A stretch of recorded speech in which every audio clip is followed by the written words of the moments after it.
restraining tool.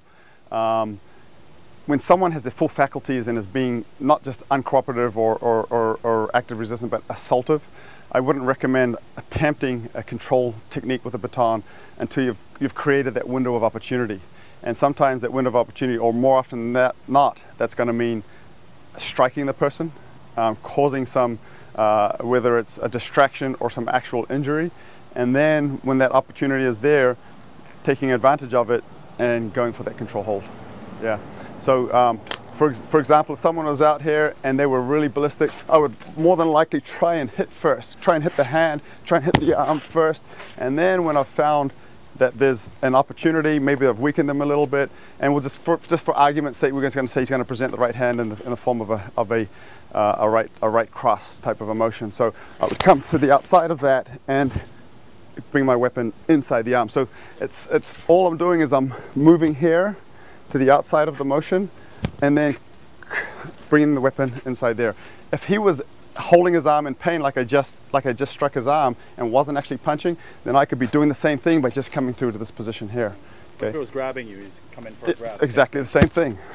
I'm just bringing the arm weapon right here to this position. Okay, so how you get into the technique come in various shapes or forms, but the technique is essentially coming to the outside of his arm, and I can be up here or I could be down here, closer to the wrist. Either way, it's going to work because you're going to put a lot of pressure with that baton once you get there.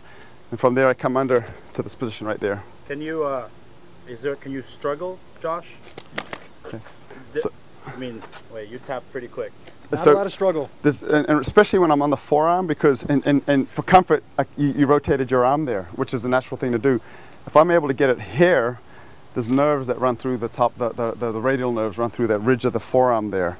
And so if you're able to catch it there, it's going to be even harder to struggle, but even as it turns to whatever position, it's still going to hurt. So he can't just pull out. I feel like it looks like he can just pull his hand away. So this is what I'm doing. If I kept this line straight, then he might be able to pull straight out. Okay? So what I do is I drop his elbow like that. And now he can only pull down, but I want him to go down. Once we get to a certain point, then I need to get him to a position where I can actually control him and put cuffs on him, right? So from here, I'll pivot. I step in with my left foot and pivot my right foot around and bring him around to the ground. Using my knee to control that shoulder and bring it to the ground, okay?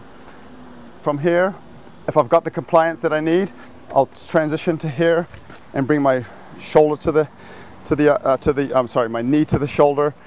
And typically, protocol would go through steps for new officers. Cross your ankles for me, cross your ankles.